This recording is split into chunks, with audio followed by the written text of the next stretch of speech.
বিপদ থেকে আমি তারাপীঠকে কেমন করে উদ্ধার করবো গো? আমি আমি তো বড় কুমার, এক্ষুনি আমাকে বড় কুমারদের কাছে গিয়ে জানাতে হবে গো। নগেন কাকা, আমাকে বড় কুমারদের কাছে। বড় কুমার, বাবা ঠাকুর, বাবা ঠাকুর। আয় আয় আয় গদাই, আয় আয়।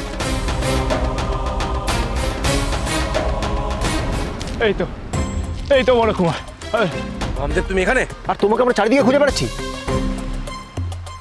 তোমার কি কাণ্ড জ্ঞান বলে কিছু নেই? একটু কি শান্তি দেবে না তুমি আমাদের? বড় কুমার, আমার কথাটা শোনো। আমার বড় মা এক ভয়ঙ্কর বিপদের ইঙ্গিত দিলেন গো। তিনি বোঝালেন যে তারাপীঠ সুরক্ষিত নেই। তারাপীঠ নিয়ে তোমাকে চিন্তা করতে হবে না বামদেব। ওখানে কালাচাঁদ এবং অগ্রেসর বাবা আছেন। তারাপীঠ তাদের হাতে সুরক্ষিত আছে এবং থাকবে। তুমি বুঝতে পারছো না বড় কুমার, সব লন্ডভন্ড হয়ে যাবে গো, সব লন্ডভন্ড হয়ে যাবে। চরম সর্বনাশ ঘনিয়ে আসবে নাটোরের রাজ পরিবারের ওপরে। নগেন ওকে বলে দাও, তারাপীঠে ওর থেকে বড় বিপদ আর কি হতে পারে।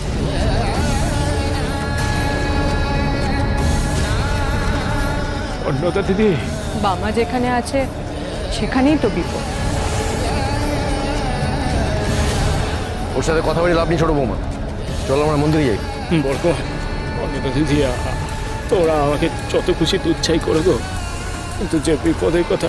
নগেন ও কেন বারবার বিপদের কথা বলছে? ওকে বলো এই কথা বলেও আমাকে ভোলাতে পারবে না। ওর এই কথার জন্য আমার যে চরম ক্ষতি হয়েছে, তার থেকে বড় ক্ষতি তো আর কিছু হতে পারে না। দিদি, বড় ঠাকুর চলুন আমরা মন্দিরে যাই। না গো, শোনো শোনো বড় কুমার, বড় কুমার।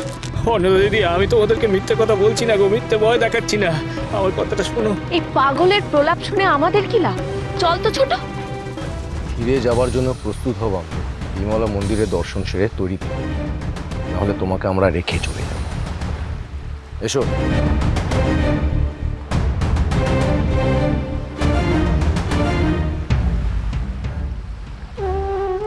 ঠাকুর, ঠাকুর, ঠাকুর, ঠাকুর, কেন তুমি ওদেরকে এত কথা বলতে যাও বলো তো? এটাও কি বুঝতে পারো না যে ওরা তোমার কোনো কথা শুনতে রাজি নয়? নগেন কাকা, প্রিয়জনদেরকে রক্ষা করা, তাদের সাবধান করা যে আমারও কর্তব্য গো। কিন্তু বাবা ঠাকুর, ওরে শালা, ওই বড় কুমার যাদেরকে তারাপীঠের রক্ষক করেছে, তারাই না ভক্ষক হয়ে ওঠে।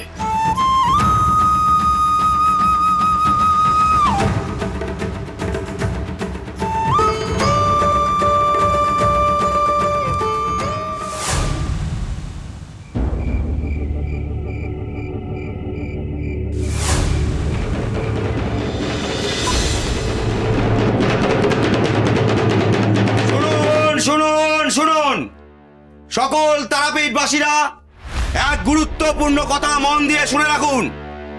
আজ থেকে আমাদের এই তারাপীঠের এক এবং একমাত্র মালিক হচ্ছেন এই অগ্রেসর ঠাকুর।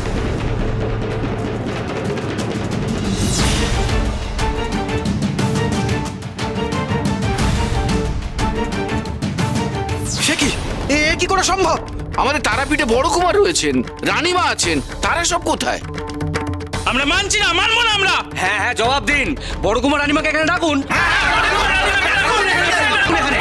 ওরা আর কেউ নেই, ওরা আর এই তারাপীঠের এখন কেউ না। এখন আমি হলাম এই তারাপীঠের সর্বে সর্বা, একচ্ছত্র সম্রাট। এখন থেকে এই তারাপীঠ মন্দির আর মন্দির সংলগ্ন সমস্ত দেবত্বর সম্পত্তি আমার। এখন থেকে এই সব কিছু আমার হাতের মুঠোয়। আপনি বললেও একথা আমরা মানবো না। কি বলো ভাই সব? তাদের ডাকুন, আমরা তাদের মুখেই এই সমস্ত কথা শুনতে চাই। চুপ! ভালো চাও তো যা বলছি হাসি মুখে মেনে নাও, কোনো কথা শুনতে চাই না। আজ থেকে এই তারাপীঠে অঘোরেশ্বর রাজ করবে। যদি নিজেদের কাজে তোমরা বহাল থাকতে চাও, তাহলে হাসি মুখে আমার সব কথা মেনে নাও। না না, এ অসম্ভব। বড় কুমার বা রানীমা নিজেরা এসে কথা না বললে আমরা কিছুতেই মানবো না। মানতে তোদের হবেই। আর যদি না মানিস, তাহলে তোদের সর্বনাশ করতে আমার এক মুহূর্ত সময় লাগবে না।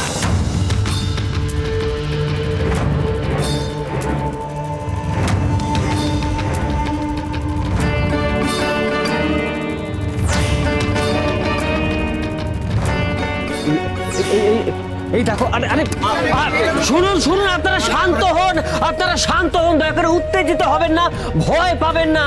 আসলে অঘোরেশ্বর ঠাকুর বলছেন বড় কুমারের অনুপস্থিতিতে, মানে বড় কুমার তো এখন তারাপীঠে নেই, তাই না?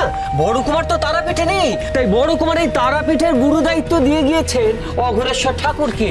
তা তিনি, না না, শুধুমাত্র তিনি কেন, আমরা সবাই সেই ভারী বহন করে চলেছি, তাই তো ঠাকুর? বটেই তো।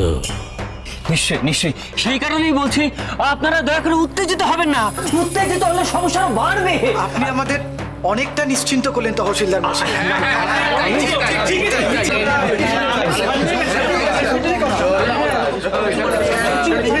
তহসিলদার মশাই, আপনি বলে তো দিলেন, এরপর বড় কুমার এলে তখন কি করবেন? তখন তো আপনিই বিপদে পড়ে যাবেন। হরিহর, আগে ঠাকুর যা করেন মঙ্গলের জন্য করেন, সেই কারণে দলিলে কোথাও আমার নাম নেই। এই অঘোরেশ্বর ঠাকুর দৈব বলে নিজের নামে সবকিছু করে নিয়েছেন। তাই ঠাকুরের আশীর্বাদে যদি কেউ বিপদে পড়ে, সেটা অঘোরেশ্বর ঠাকুর। আমার কিচ্ছু হবে না।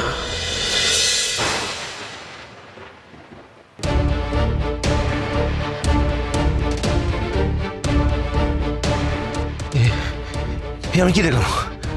আমি কি দেখলাম? অঘোরেশ্বর ঠাকুর কি এরকম করতে পারেন নাকি? হ্যাঁ, না না না না, এ কখনোই সম্ভব না, এ কখনোই সম্ভব নয়। কিন্তু জগন্নাথ দেবের কি দেখালেন? কেন দেখালেন এটা আমাকে? আপনি আপনি উঠে বসেছেন কেন? কি হয়েছে আপনার? আপনার কি শরীর খারাপ লাগছে নাকি? না না, ঠিক আছে, তুমি শুয়ে পড়ো, শুয়ে পড়ো, শুয়ে পড়ো। তাহলে নিশ্চয়ই কোনো দুঃস্বপ্ন দেখেছিলেন। কি হয়েছে একটু বলুন না, আপনি চুপ করে আছেন কেন? না না, মাধবীকে এখন এসব বলা যাবে না, বড় অস্থির লাগছে। জগন্নাথ দেব আমাকে কোন পথে নিয়ে যেতে চাইছেন? আমি কি তাহলে ভুল করছি অঘোরেশ্বর ঠাকুরকে ভরসা করে? দেখেছেন তো, বলুন না কি হয়েছে, কেন চুপ করে আছেন আপনি? কিছু না, শুয়ে পড়ো, শুয়ে পড়ো।